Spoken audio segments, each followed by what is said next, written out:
Hey guys, we're back again with another aircraft review video. This time we're going to be looking at another one of Tamiya's kits with their F4D Skyray. Let's open her on up and take a look. Now this kit is in 1/72nd scale, which is outside of our typical range, but this is one case where actually finding a kit of this subject matter has become a bit difficult. So, starting off with our first sprue, we've got bulk of the ordnance, as well as our cockpit tub, which for the scale is more than fine. Our ejection seat, a couple fuel tanks, bombs, rocket pods, the racks for all of those, as well as our front office with the nose, as well as our landing gear and various actuators and gear doors. Now, flipping over to the other side, one of the biggest issues I was able to find with this kit is the very high prevalence of ejector pin marks. Hopefully this is showing up well on the camera, but you can especially see it here in the nose section. Now, some of these aren't going to be really visible, and in case of some of these air brakes would only be visible if you display them open. But that is something to be aware of. That will require some cleanup. I'll say the exhaust can's a little on the basic side, but you're not really going to be able to see too much, so it is something to be aware of. Beyond that, for the scale, things like the landing gear and all the other components are acceptably detailed. Only weak area I would say is here on the sidewinders. They could be a little more detailed. I would say your best bet would be to either go resin aftermarket with, say, Edwards, or plastic aftermarket with one of Hasegawa's weapon sets.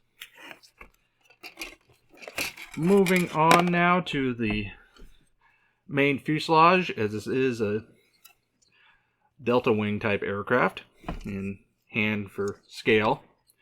The surface detailing is very, very nice. I have no complaints there.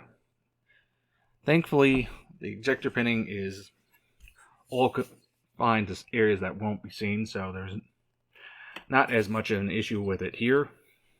Also have our nose gear bay as well as our main landing gear bay. Again, thankfully, no ejector pin marks, though detail is a little sparse for the mains. We have our compressor fan. Don't know how well that will be visible once you close everything up. Beyond that, very nicely done on this section. Last, as far as the plastic goes, is our canopy and windscreen. Again, no real complaints here. Now, I would say it's up to you if you want to go aftermarket for a mask set or not. For this kit, I don't think it should provide too much difficulty. Moving on to the decals. Now, this is one area I do think Tamiya did a really nice job. The decals are very sharp, very vibrant. And this is where, hopefully, this comes off as well as it does in person on film. But I have no complaints. I got two options. Both are marine aircraft. Very nicely rendered. I've seen photos of another aircraft from this particular squadron.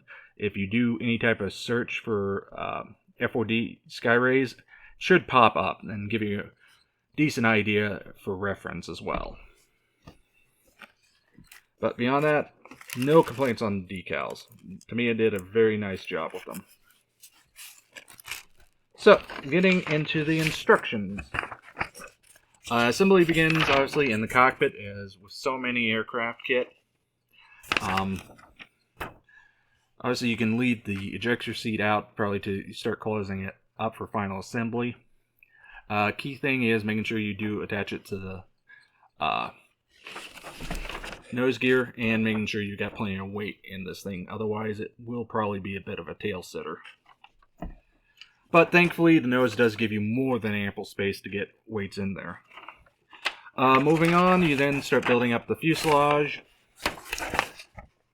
detailing that out, or buttoning it all up and attaching the nose and can, landing gear, and then final assembly getting tail on, and as well as the canopy. We are given a pretty standard loadout.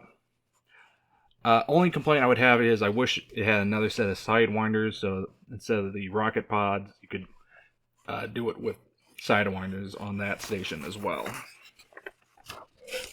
Again, marking options for 2 different aircraft. Paint schemes typical for that era, gray over white. You know, if you built many naval aircraft for the U.S., you probably already have those paints in your collection. Overall, it's a pretty basic, straightforward kit. You know, they say Tamiya kits, you can basically shake the box and have a model pop out. This one, I would say, isn't too far from the mark on that regard. You know, it's adequately detailed to the scale. And aside from the ejector pin marks, there's not a really lot of bad I could say about this kit, other than just little minute things that could just be that tiny bit better. Now, I got a 72nd scale version because I can't find the 48th scale. Now, Tamiya does make a 48th scale version of it.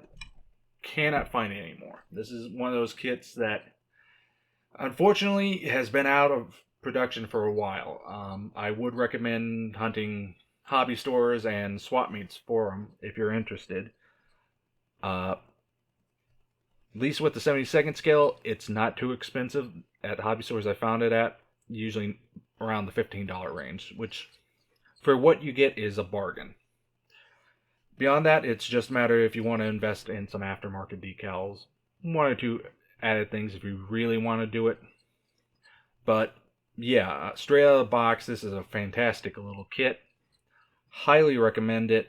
You know, I would say it's a great little palette cleanse fun build just to have some fun modeling. So, that was a look at Tamiya's 1/72nd scale F4D Skyray. Fantastic little kit that I highly recommend. And until next time.